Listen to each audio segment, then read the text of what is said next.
आप सभी लोगों का मेरे YouTube चैनल पर बहुत बहुत स्वागत है। दर्शन शास्त्र में यानी फिलॉसफी के अंदर धर्म दर्शन एक शाखा के तौर पर है। विभिन्न प्रकार के धर्म जितने भी पृथ्वी पर पाए जाते हैं उनके बारे में जानकारी उपलब्ध होती है, उसमें लोग अध्ययन करते हैं। उसी के अंतर्गत इस्लाम धर्म में जन्नत के बारे में भी कुछ विवरण उपलब्ध होता है, उससे आपके सामने संक्षेप में रखा जाएगा। और वैदिक धर्म में जो स्वर्ग की अवधारणा है उससे थोड़ा सा तुलना भी की जाएगी ताकि हमें स्पष्टता रहे। पहली चीज़ ये समझ लेना चाहिए कि जब हम किसी चीज़ को बनाते हैं तो किसी न किसी चीज़ का मटेरियल का होना आवश्यक होता है, क्योंकि बिना मटेरियल के कैसे बनाएंगे आप? मिट्टी होगी तभी घड़ा बनेगा, या कोई धातु हो तब हम घड़ा बना सकते हैं। तो किसी न किसी चीज़ का होना ज़रूरी है, रॉ मटेरियल का रहना ज़रूरी है।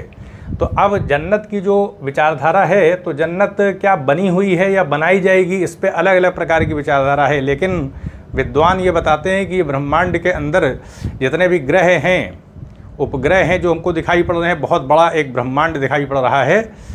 तो इसी ब्रह्मांड को जब समाप्त किया जाएगा प्रलय काल में, तो इसी यानी जो ब्रह्मांड के अंदर जितना भी रॉ मटेरियल है उसी के आधार पर जन्नत को बना दिया जाएगा और जहन्नम को भी, नरक को भी बना दिया जाएगा। तो उसका रॉ मटेरियल पूरे ब्रह्मांड में फैला हुआ है, उसको निर्मित कर दिया जाएगा। क्योंकि वेदों के अंदर भी ये बात है कि उस सत्ता के द्वारा संकल्प किया जाता है, चीज़ प्रकट हो जाती है।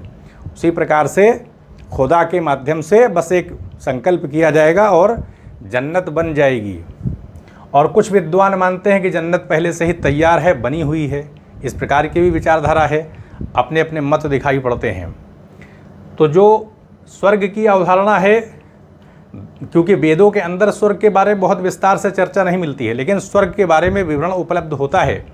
स्वर्ग को बहुत दिव्य स्थान बताया गया है, वहाँ पर अच्छे पेय पदार्थ उपलब्ध होंगे। जैसे सोम एक पौधा रहा है, उसका उपयोग वैदिक आर्य करते रहे। ऋग्वैदिक काल में देखें आप, मुजवंत पर्वत पर सोम पौधा पाया जाता है। तो वहाँ पर बड़े दिव्य प्रकार के पेय पदार्थ हैं स्वर्ग के अंदर। और अप्सराएं भी हैं, सबको उपलब्ध कराई जाएंगी अपने अपने कर्मों के हिसाब से। कहा जा सकता है कि अच्छा कर्म जिसने किया होगा तो अच्छी ही जगह मिलेगी। अब अगर हम जन्नत में देखें तो 100 दर्जे हैं। 100 दर्जे का मतलब ये है कि सबसे ऊंचा दर्जा भी है जिसको जन्नतुल फिरदौस कहा जाता है। तो 100 दर्जे का मतलब ये कि इस संसार में इस्लाम धर्म, जो लोग इस्लाम धर्म में हैं तो उनके अपने अपने कर्मों के हिसाब से जिसने जैसा कर्म किया होगा उसी हिसाब से 100 दर्जों में स्थान लोगों को मिलेगा। और एक दर्जे से दूसरे दर्जे की जो दूरी होगी वो ज़मीन से आसमान के बराबर है, बहुत बड़ी जन्नत है। नरक भी जो है यानी जहन्नम भी बहुत बड़ी है। तो कहा जा सकता है कि जन्नत एक ऐसी जगह है जहाँ प्रवेश करने के बाद फिर कभी मृत्यु नहीं आएगी, हमेशा के लिए रहना पड़ेगा। जबकि वैदिक धर्म के अंतर्गत अगर देखें वेदांत दर्शन में तो मोक्ष विचारधारा है और सबसे ऊंचा आदर्श स्वर्ग में जाना नहीं, कि स्वर्ग में तभी तक रहा जा सकता है जब तक अच्छे कर्म रहते हैं। जब तक वो अच्छे कर्म रहेंगे तब तक स्वर्ग में जगह रहेगी। उसके बाद जब समाप्त हो जाएंगे तो दोबारा फिर जन्म लेना पड़ेगा, धरती पर आना पड़ेगा। तो वैदिक धर्म में स्वर्ग हमेशा के लिए नहीं है, अच्छे कर्मों के बने रहने तक वहाँ पर रहना पड़ेगा। जबकि इस्लाम धर्म के अंदर देखें तो जन्नत का जो कॉन्सेप्ट है, एक बार जो चला गया हमेशा के लिए उसमें रहना पड़ेगा और कभी मौत नहीं आ सकती, यानी कभी मृत्यु नहीं होगी। क्योंकि जन्नत में प्रवेश से पहले ही एक जानवर को सामने लाया जाएगा, जितने भी जन्नत में जाने वाले लोग होंगे, और उनको बताया जाएगा कि ये मौत है, उसको जानवर को मार दिया जाएगा ताकि लोग पूरी तरह से संतुष्ट रहें। क्योंकि जन्नत जो है वो बहुत खूबसूरत है।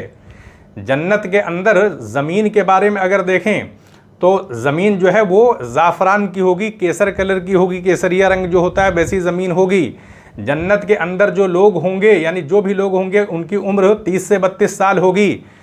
दाढ़ी नहीं होगी, बल्कि ये पलकें जो हैं और भौं और पलक और ये भौं और सर के बाल, बस यही बाल रहेंगे, बाकी किसी पूरे शरीर में कहीं बाल नहीं होगा। सर के ऊपर बाल रहेगा, भौं पर बाल रहेगा और पलक के ऊपर जो बाल है ये बस बाल रहेंगे। 30 से 32 साल की आयु रहेगी। जन्नत के अंदर अगर कोई भी बच्चा पैदा होगा, अगर किसी को इच्छा हो, क्योंकि वहाँ पर जो भी इच्छा की जाएगी वो पूरी हो जाएगी। तो पैदा हो जाने के बाद जैसे ही बच्चे की पैदाइश होगी वो फिर वही 30 से 32 साल का वहाँ पर उम्र हो जाएगी।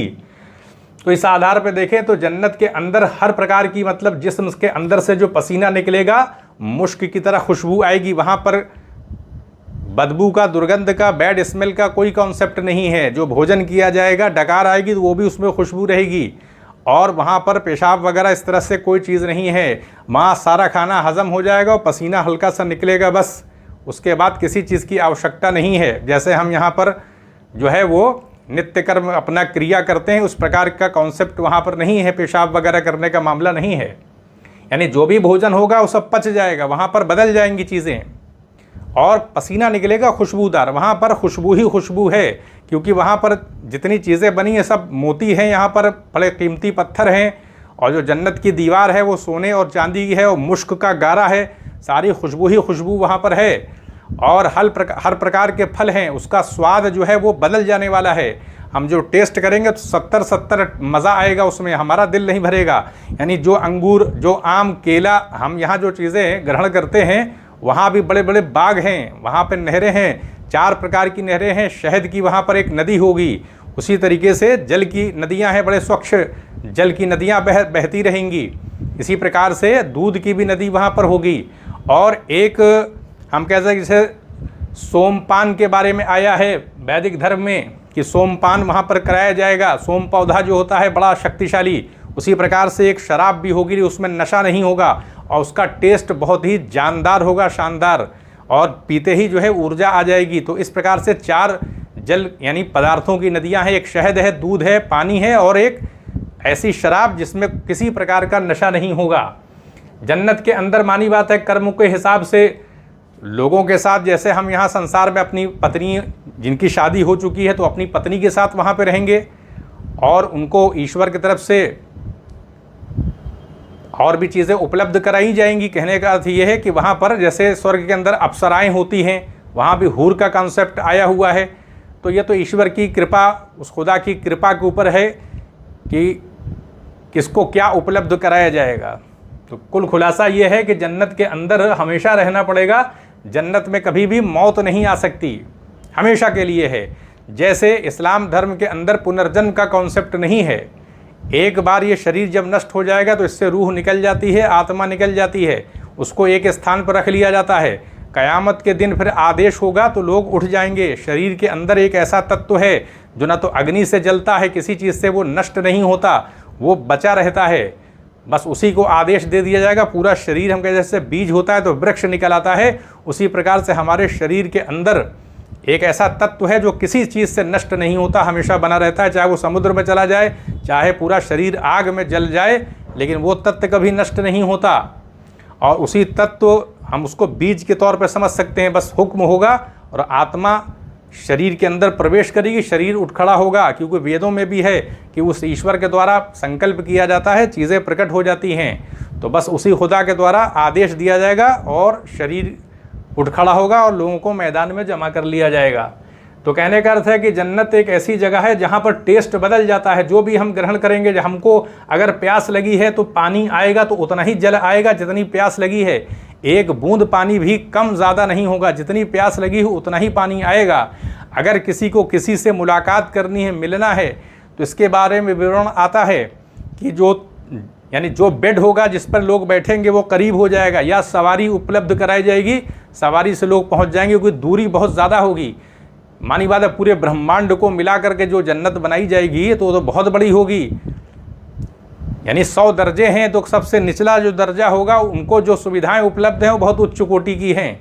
और जन्नतुल फिरदौस जो सबसे ऊंची जन्नत है उसमें नबी पैगंबर, बड़े बड़े मतलब परहेजगार लोग, वो सारे लोग उस ऊंची जन्नत में होंगे। तो कर्मों के आधार पर निर्णय होगा, जो जैसा कर्म करेगा उसको उस 100 दर्जे के अंदर जगह दी जाएगी। वैसे ही प्रकार की उच्च कोटि की सुविधाएं उसी दर्जे के हिसाब से रहेंगी, लेकिन हर दर्जे वाले को अपनी जन्नत में जो सुविधाएं मिलेंगी वही उसको ऊंची प्रतीत होंगी। तो इस्लाम धर्म के अंदर जन्नत में हमेशा रहना पड़ेगा और ये जन्म और पुनर्जन्म की प्रक्रिया नहीं है, बस एक बार है ये संसार।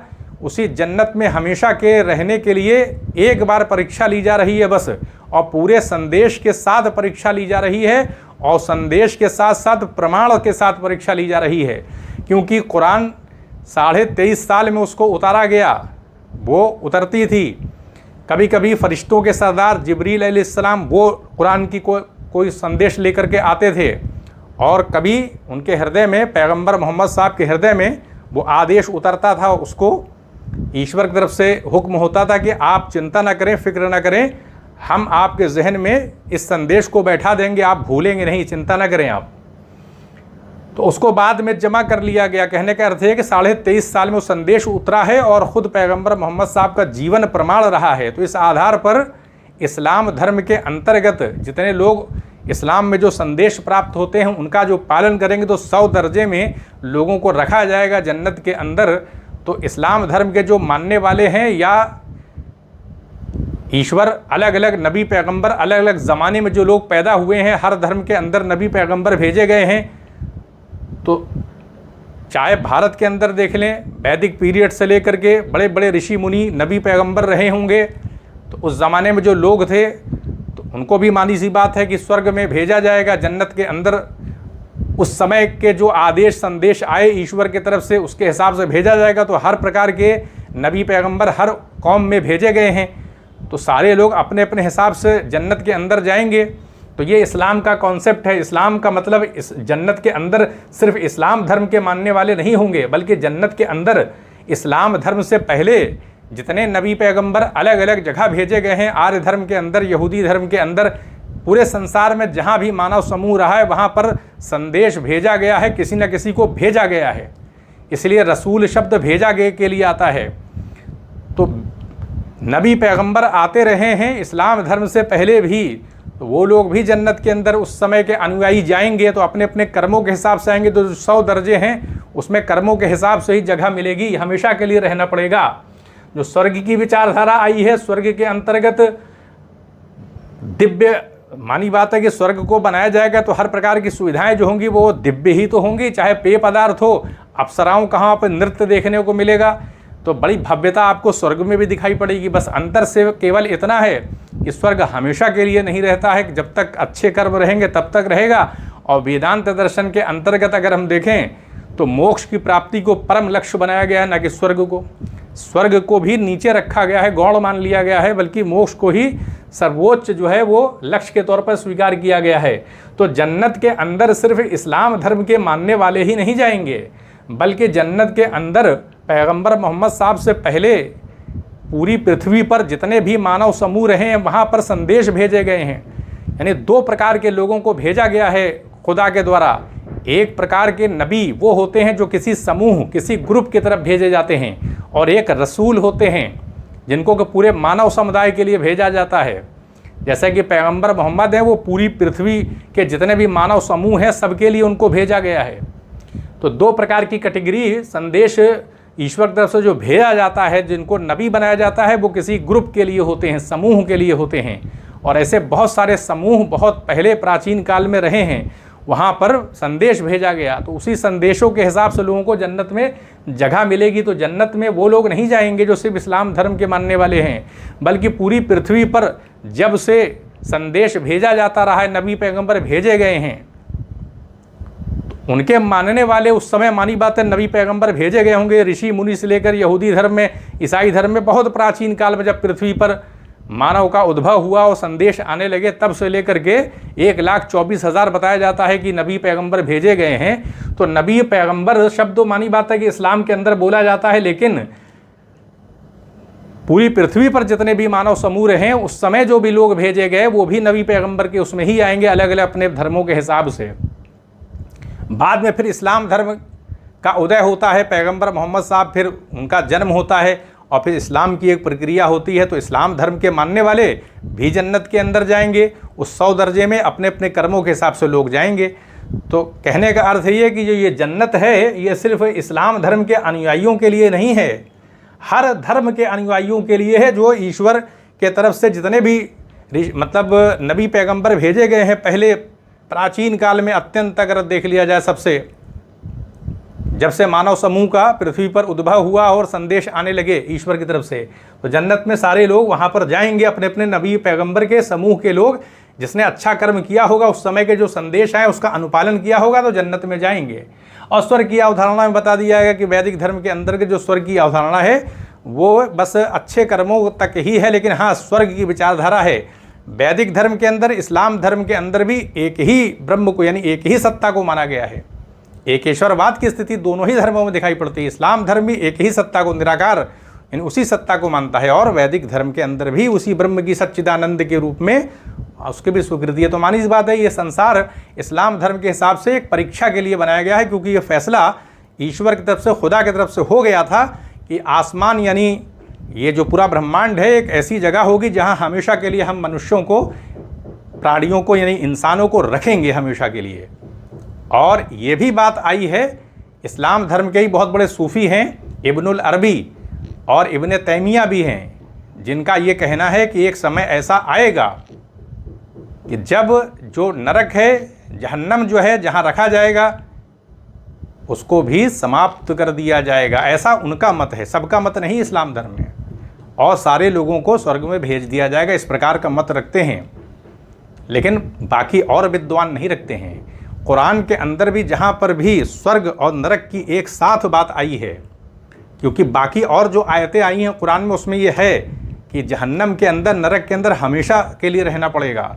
लेकिन दूसरी जगह पे जहाँ कंट्रास्ट आ गया है, जहाँ स्वर्ग और नरक यानी जन्नत और जहन्नम इन दोनों का जिक्र एक साथ हुआ है, उल्लेख हुआ है, तो एक स्थान पर जन्नत के लिए आए कि हमेशा वो रहेगी, लेकिन जहन्नम के लिए मौन धारण किया गया है। तो इसके आधार पर लोगों ने निकाला है कि कहीं ना कहीं एक दया वहाँ पर दिखाई गई है। और इब्नुल अरबी और इब्न तैमिया बहुत बड़े विद्वान हैं, सूफ़ी, उनका अपना ये मत है कि एक समय ऐसा आएगा जब जहन्नम को समाप्त कर दिया जाएगा।